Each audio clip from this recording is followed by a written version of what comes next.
Doctor صاحب آپ ظاہر پابند سلاسل بھی آپ کو کیا گیا، آپ نے قید و بند کی صحبتیں بھی برداشت کی. وہی بات ہے کہ شریعت کی پابندی، سنت رسول صلی اللہ علیہ وسلم کی پیروی، بدعات کا رد، اور جو تصوف کا معیار آپ رحمۃ اللہ علیہ نے معاشرے کو دیا ہے، یعنی آپ کو مجدد نقش بندیت بھی کہا جاتا ہے، تو وہ عظیم کارنامے ہیں کہ جو رہتی دنیا تک بھلائے نہیں جا سکتے. بتائیے. بالکل جنید صاحب، حضرت مجدد الفسانی نے جو اصلاح فرمائی، جو تجدید فرمائی، اس میں ترجیح اس بات پر تھی کہ اللہ کے احکام، حضور اکرم صلی اللہ علیہ وسلم کی سنت مبارکہ کی اتباع کی جائے اور بدعات کا رد کیا جائے.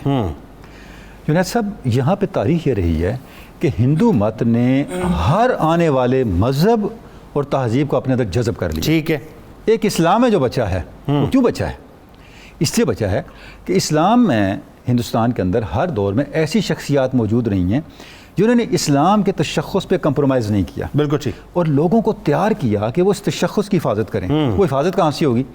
وہ ہوگی قرآن مجید اور سنت مبارکہ کی اتباع سے. ٹھیک. دیکھیں، حضرت مجدد الفسانی نے فرمایا کہ میں نے جب روحانیت کا سفر شروع کیا تو میں کتنے احوال سے گزرا، کتنی کیفیات، کتنی واردات، کتنی روحانی مشاہدات سے گزرا، لیکن میری زندگی کی جو خواہش ہے وہ یہ ہے کہ میں اپنی پوری زندگی میں حضور کی کسی ایک سنت کو زندہ کر جاؤں. کمال یہ کہ تصوف کو آپ نے شریعت کے دائرے میں لا کے کھڑا کیا، اور آپ نے بتایا تصوف اس سے باہر ہے ہی نہیں. تصوف کو شریعت کا خادم بتایا. ہاں بالکل ٹھیک ہے. آپ نے فرمایا کہ تصوف کا تو مطلب ہی یہ ہے کہ آپ تیار ہو جائیں شریعت پر چلنے کے لیے. بلکہ آپ نے فرمایا کہ ایک سکے کے دو رخ ہیں بیسیکلی. بالکل، کہ جب تک یعنی تصوف تو آپ کی تربیت کرتا ہے، آپ کو اس سطح پہ لے کے آتا ہے.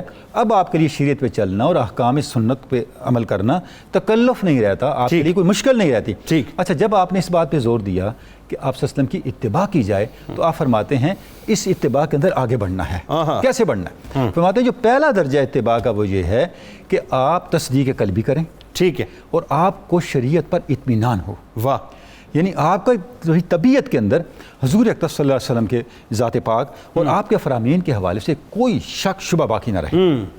جب آپ اس پہ قائم ہو جاتے ہیں، اس کے بعد اگلا مرحلہ کیا آتا ہے؟ وہ آتا ہے آپ کے احکام پہ عمل.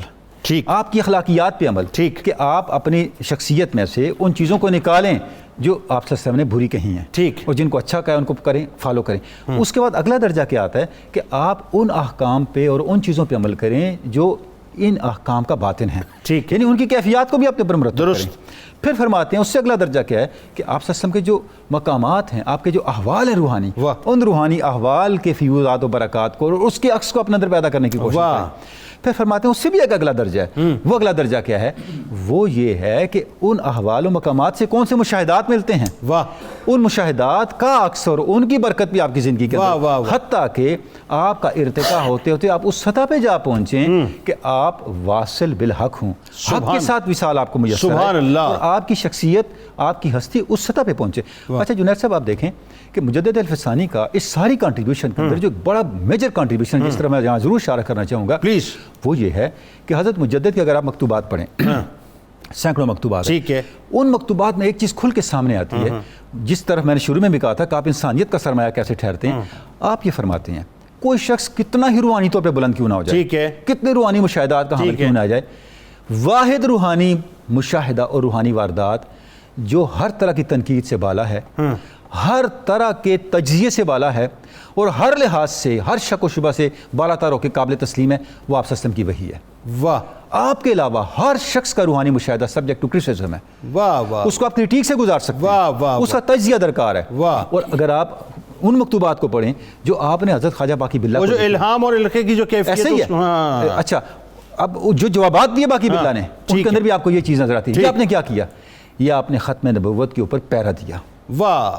آپ نے مستقبل میں وہ دروازہ بند کر دیا کہ کوئی شخص یہ دعویٰ نہیں کر سکتا میرے پاس ایسی روحانی واردات ہیں جو اس کو نہیں مانے گا کافر ہے. اچھی بات ہے. یعنی آپ نے ڈیفرینشیٹ کر دیا کہ جی یہ الہام کی کیفیات الگ ہے، القے کی کیفیات الگ ہے. وہی اور چیز ہے. ایک اور جو بڑی خاص بات، وہی اور چیز ہے اور کسی غیر نبی کی روحانی واردات اور چیز. اچھا، اب اس میں ایک اور بات جو دو جملوں میں چاہتا ہوں تاکہ بات آگے بڑھائیں، وقت بہت کم ہے. بہت مشکل تھا ڈاکٹر صاحب اس موقع پہ کہ ایک طرف تو یہ ظاہر دین اکبر کے خلاف آپ کھڑے ہوئے تھے، پوری حکومتی مشینری ہے نا، ساری طاقت قوت سب کچھ موجود ہے. اور پھر جو درباری علماء سو تھے، جو بے دین صوفیہ تھے، ان کی جو مطلب ظاہر سپورٹ ہے، آپ نے ان کو بھی تو قدغن لگائے نا، ان کا بھی تو جنید صاحب میں آپ عرض کروں، وقت بڑا کام ہے، 2 باتیں میں عرض کرتا ہوں. پہلی بات یہ کہ یہ آپ سب کچھ کرنے میں کامیاب کیوں ہوئے، کیسے ہوئے؟ صرف ایک وجہ تھی، آپ استاد تھے. واہ، یہ ہے اصل بات. استاد وہ ہوتا ہے جو علم کے سارے شعبوں کو اپنی ذات میں کنٹین کرتا ہے. واہ واہ. دیکھیں پہلے آپ نے علم ظاہر حاصل کیا، پھر علم باطن حاصل کیا. آپ دیکھیں کہ 1001 کے اندر جو تھی، سب سے پہلے آپ کو یہ القاء ہوا کہ اللہ رب العزت نے آپ کو اس مرتبے پہ پہنچا دیا کہ آپ مجدد وقت ہیں. 4 سال بعد آپ نے خان اعظم کے ذریعے سے میسج بھجوایا اکبر کو، ایسی جا کے نہیں تبلیغ شروع کر دی. بالکل ٹھیک ہے. اور جب ان علماء کو چیلنج کیا اور ان علماء کے جو نقائص تھے ان کو ہائی لائٹ کیا تو اس لہجے میں کیا. یہ حضرت مجدد کا جو دفتر اول ہے اس کا مکتوب نمبر 33 ہے، جس طرف شاہ صاحب نے بھی اشارہ کیا. فرمایا کہ ہمارے ایک عزیز نے خواب میں دیکھا کہ شیطان آرام سے بیٹھا ہوا ہے. تو پوچھا بھی آپ آرام سے کیوں بیٹھے ہو، آپ کے تو بڑے کام ہیں. اس نے کہا یہ اکبر بادشاہ کے دربار کو علماء نے میرا کام سنبھال لیا، اب مجھے کچھ کرنے کی ضرورت نہیں ہے. بالکل ٹھیک ہے، صحیح. لوگوں کو بتا دیا کہ یہ کون ہے. واہ.